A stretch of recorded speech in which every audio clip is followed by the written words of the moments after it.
To my family, friends, supporters, and colleagues, I want to speak to you directly and from the heart. This is a shakedown.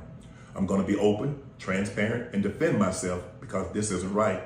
This is all being orchestrated by Tony Busby, who has targeted Jay-Z.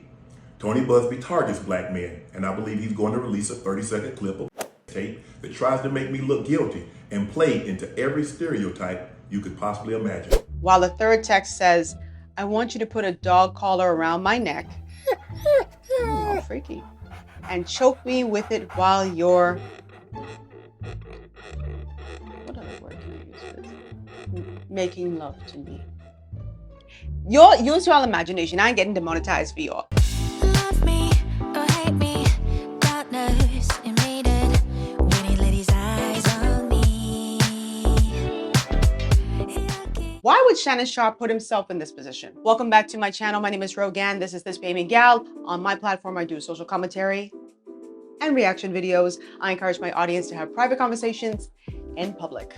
So I know you guys have been hearing all of the news regarding Shannon Sharpe. For those of you who don't know anything about this, like y'all don't even tune into this kind of news, let me just give you a brief recap. Shannon Sharpe, who's 54 years old, is being sued by a 20-year-old OnlyFans model. It was his girlfriend, you want to call it that, his lover, his whatever you want to call her. You know, he's being sued by her for sexual assault and abuse. She is alleging that Shannon Sharpe arred her and threatened to choke her. So according to court documents, Zuniga says that Shannon used his money, his fame, his power to abuse her and cross some very serious lines. Now, Shannon says, look, this ain't nothing but a shakedown. And on top of it, she got this guy, Tony Busby, this lawyer, who is notorious for chasing after black wealthy men and trying to getting some money from them, just trying to ruin them reputationally and hoping that they just cop to a quick settlement like they did with Jay-Z. That's your brief recap. So I had a few of you reach out to me to ask me, they're like, you're not going to comment on your boy? I know you love Shannon Sharpe. I do. But a few of you asked me about this, and I want to play one audio from one of my longtime viewers, very faithful viewers. So I'm just going to play it, and then I'm going to get into my comments. Oh, by the way, you guys can leave voicemails for the channel on my blog, ThisBahamianGyal.com. If you ever want to just like get in touch that kind of way and be a part of the show, definitely go and leave a voicemail. So let me just play this. Okay, you know me. I'm Paul DeCoster. I leave messages on your thing all the time. I'm at a subway station, that's why you're hearing all of this noise. Anyway, I just recently caught wind of the fact that Shannon Sharpe is in some deep for something. Supposedly it's sexual assault. I don't know if it's true. I know we've joked about you wanting to marry him and all that, but this is actually kind of serious because I've actually seen the Club Shay Shay podcast. He's got some great interviews with a lot of different people. Oh, sorry. So just wondering what your thoughts are on that. Okay, it's concerning to me. So I want to address a few things. First of all, I am a Shannon Sharpe fan. I'm a huge Shannon Sharpe fan. I wasn't a fan of Shannon Sharpe's when he was playing football. I didn't know who he was. I didn't know anything about him. I think the first time I'd ever heard his name even mentioned was in a comedy bit by Cheryl Underwood, because I could think she had like a big crush on him back in the day. But I didn't know who Shannon Sharpe was until one day when I saw him with Skip Bayless on Undisputed. And I was like, oh, who's this guy? Because I don't know. I like his country accent. I like his swag. I like how he's funny. I like that he gets, you know, rambunctious at times. I love those qualities about him, but I don't know him personally. And I'm not privy to his proclivities. As far as me saying, you know, that's my husband, I say everybody's my husband. Even Don Lemon, if he's making a point and I agree with Don Lemon, I'm like, oh, I'll say Mrs. Lemon. Okay, so that's just my sense of humor. If he did sexually assault this woman, though, he deserves everything that's going to come to him, okay? Because I take abuse very seriously. I don't play when it comes to abuse at all. Physical, emotional, mental, none of that stuff. I don't play with that. And sexually assaulting someone is very serious. I don't play with that. But he is accused. There is no victim in this. There's an accused and an accuser. That's the way it is until the facts come out. Because a lot of times things happen and they come in the news cycle and we immediately condemn someone. I'm not condemning her and I'm not condemning him. They're both, one is an accused and one is an accuser. So deal with that. These kinds of stories are so nuanced that I just don't understand how people can just automatically say, oh, I side with Shannon Sharpe, or I stand with Shannon Sharpe, or I stand with the woman. I can't stand with anybody. I don't know anything about this. I only know what's being released in little snippets in the media. One of the things that I keep hearing is that how badly could she have been abused if she kept going back to him? This is just a shakedown. And that's what Shannon Sharpe and his legal team have said, that this is just a shakedown, right? And people say, well, if she were truly abused, then why'd she go back? I mean, that question is just like the silliest question to me. We have seen so much evidence, not just in celebrity world, but in regular world, of people being abused in their relationships and going back. As we're talking about celebrities, do we feel that way about Tina Turner, the late great Tina Turner, rest her soul?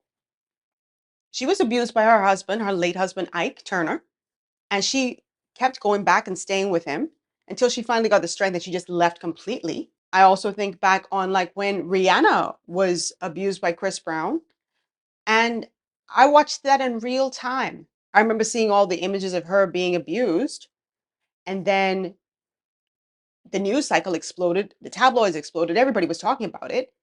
And then days later, she was in Florida on jet skis with this guy. So I'm mentioning that because people always are so quick to say, oh, if that person were truly abused, they wouldn't have gone back. Some of you who are watching this right now are in abusive relationships. You've gone back time and time again. Some of you who are watching this were in abusive relationships and you know how long it took you to get out. So I wish people would just kind of say, this is why I hate just like when things pop in news, I don't just be quick to respond to it. And I already had plans to talk about it, but when people started reaching out like, hey, I know Shannon is your boy, you're not going to say anything, I was like, yep, but I just wanted to see what the deal was first. I don't want to just be jumping up and saying something and then 2 weeks later be like, oh, now that I have this information, that wasn't such a great take. You can talk about stuff, but I have the luxury. I'm not in news. I have the luxury of taking my time and really developing my thoughts rather than just jumping up when something pops just to get hits or views. And a lot of the people who are online bad mouthing Gabriella Zuniga for going back to Shannon Sharpe are the very same people who praised Cassie Ventura for actually leaving P. Diddy. But what they're not mentioning is the fact that she went back for many years, even though she was abused.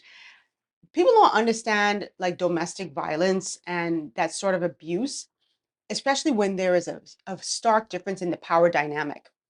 In Gabriella's case, she's 20, Shannon Sharpe is 54.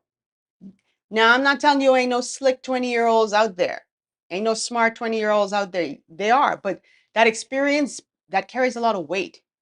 That age carries a lot of weight. And not only that, there's not just the age dynamic, there's not just the May December romance, but the fact that he is substantially bigger than her and he has a bigger platform than she does, and he has more wealth than she does, and he has more power than she does. He has more access to other things than she does. So all those things create like a perfect storm. And I think it needs to carry a lot of weight in people's minds because that's a big, big difference, which is why for me, I don't understand how he can be so foolish. You know, far be it from me to judge a man wanting to be with a younger woman. I don't care what you do in that regard.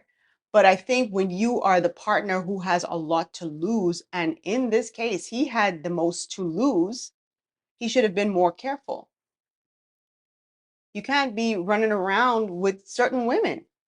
When you're at a successful level and at the level that he is, where he's on the brink of signing a $100 million deal. How many of y'all? I've never seen $100 million in my life. Okay, and I couldn't imagine being on the precipice of that. Even though this incident or these series of incidents happened before he even was set to sign this deal, still you have to know that your career is doing this. It's about to skyrocket. And so you just can't hang out with the same people you used to hang out with. You can't date the same people who you used to date. This is why a lot of men, you always hear people talking about high value men and high value women. A lot of them have to stay within like their own circle because they have to be with someone who has as much to lose as they do. When you make the foolish mistake of getting with someone who has nothing to lose, they don't care, their reputation isn't yours, and you have everything to lose, and they don't get what they want. And I'm not saying it in this instance, but I'm just saying, and they don't get what they want, they could really reputationally destroy you. Sometimes a lot of people will hide in the woodwork, waiting for your star to rise sufficiently just so they can try to tear you down. Reading the text messages, this thing seems very transactional. It seems like sugar daddy, sugar baby situation. This doesn't seem like a legit relationship. And a lot of times these fellas, they don't want to be with anybody who's their age or close to their age or anything like that because they don't want to be held accountable. They want to be in control. They want the woman to submit or the man, depending on who it is, to submit. They want them to be in that submissive position. You do what I tell you to do. It's a control thing for a lot of people. Shannon Sharpe were going with a woman who was in her 50s, who was equally successful and had some fame to her name. He couldn't talk to her like that. If she had a healthy self-esteem and she had her life together, she'd be like, bruh, excuse me, gone. But when you're young and impressionable, you ain't got nothing, and this fella come along and he has a big name. There's another thing that I want to talk about too with this situation is that I think a lot of people are so, and this is what I've observed, they're very jealous of Shannon Sharpe because I think he's always had success, from with his NFL days, of course, his TV commentator days, but especially when he started that podcast and he had Cat Williams on his show and he exploded like I've never seen before. I think that's when you had a lot of fans, like legitimate fans who had already known him for years come on board. But you also had a lot of people who were fair weather fans. They just wanted to take a front row seat to see what you up to. And when you are, flailing or when your career is in trouble, they also have that same front row seat, eating their popcorn, watching you fail. So you have a lot of jealous people too who are so happy that this has happened so that they can laugh and say, well, that's what he gets for being too arrogant, being money focused, being cocky, going with white women. And that too is annoying because it's like there's like a history of men black men that is, who have been, hurt by black women as well. Think about like, and this is a different situation, but like Mike Tyson and Robin Givens, that was his wife, and she accused him of beating her, abusing her. And I remember people saying things like, oh, look at her trying to bring a good black man down. Mike is like one of the best boxers. It's like, so you're just going to like what? Just ignore what this woman is saying? Again, just immediately taking sides like he couldn't have possibly done this. She's just trying to bring him down. So it doesn't matter. Women always get blamed. One of the things that really bothered me about this woman, Gabriella Zuniga, is that in these little text messages that we saw, she kept, I feel like she was just fetishizing um, Shannon Sharpe, like kept stressing, like, I want you to put that big black baby in me. And I'm just like, is this like, because I know they do their little role play because this is what Shannon said. Like, listen, we engage in a lot of role playing things that I ain't judging nobody for their role play. I got no judgment there. Do your thing. So let's just get right into the text messages. And I'm going to have to be very careful because, child. So it's like 44 pages of texts that Shannon's legal team released. And the young lady says, I quote, now, this is what their team released. I don't know if it's true or not. I'm just saying, because if she comes out with a lawyer and saying, I never wrote that stuff, I don't know. Anyway, but she says, I know you miss this big, juicy, I'll say butt. 25K for each cheek. She want 50 grand to clap them cakes. Okay. Another text says, I want to be abused, daddy. While the third text says, I want you to put a dog collar around my neck. All freaky. And choke me with it while you're,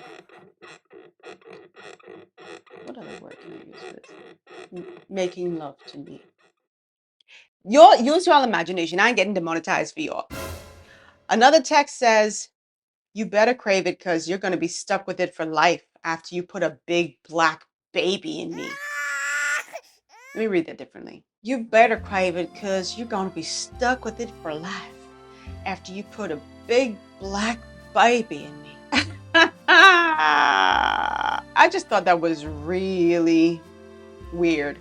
And I wouldn't be surprised if they have a little slave master slave fantasy thing going on. I would not be surprised. That black baby stuff. You know what? It's so funny because a lot of people have been referencing again the Club Shay Shay episode with Cat Williams, where Cat was talking about being fearful of white women. Take a listen. My goal was to get this far in Hollywood and still have a virgin. And I never had. That was my only goal. I didn't want to get with a white woman because I was scared she might have me running down the street like Jonathan There Majors. you go. See, come on, Cat. Not because I didn't like white women. I think white women are as great as any other women. But I'm not gonna act like I'm not scared of them. I have a reason to be scared. You could be Kang the Conqueror, and they could take your rabbit ass down in 2 weekends. And that's the truth of the matter. So I stayed away from that. Anyway, this has been one very long video. You guys, please tell me what you think about this whole thing. Do you think Shannon Sharpe put himself in this position? He should have been smarter. Do you believe that? What do you believe? What are your thoughts? I don't have to lead you on this. This is very simple, very straightforward. What are your thoughts about the allegation? What do you think about Shannon's decision-making skills? Do you think he's going to rebound from it? I don't see him crashing out as much as like other people, probably because he has so much, you know, going for him. Like the ESPN deal is cool, but like he has like his podcast is immensely popular. I'm gonna watch and see if it like, you know, if his popularity wanes or anything like that. But I don't think so. I think if people love him, they love him. If they don't love him, you know, they'll still watch because they want to know what he's up to. That's how some people are. And then there are people who just hate his guts and they just don't support anything that he does.